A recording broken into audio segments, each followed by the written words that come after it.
All right, Kenny, I know one question that's important to our customers is you told us that this is a sustainable food source. Can you explain a little bit about that, again, where it comes from and why it's considered sustainable?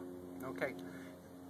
The State Department of Alaska Game and Fish have taken over the fisheries, I think, since 1976, and they have decided the best methods for keeping the fisheries sustainable. What they do is they put a plan called escapement. They have counters called weirs on the major streams and rivers of Alaska, and mostly in Kodiak too, all across the whole state.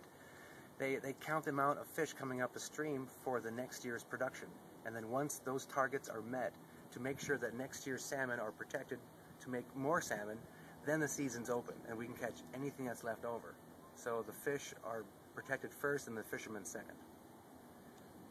All right, and when you say we, who is actually allowed to fish there? How many people and how did you get in there? Sure. I started fishing out of college or during college to pay for college, and I liked that more than anything else I'd seen or done since, or yet for that matter. And so I started off as a crewman. There are 350 permitted boats on Kodiak Island. It is a limited entry permit fishery, which means only a certain amount of boats, only a certain kind of gear, certain lengths of nets, and there's a lot of stipulations, requirements according to the Coast Guard and the Feds and the State Department of Alaska to make sure that next year's fisheries are going to be protected and the year after that. There's 5 species to catch. They're all managed individually depending on the streams and the time of year and what they expect, and according to 20 and 50-year forecasts and averages.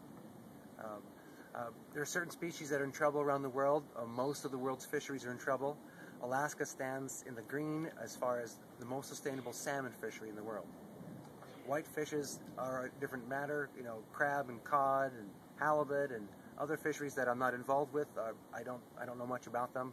Salmon in particular is thought to be, in Alaska, the most sustainable.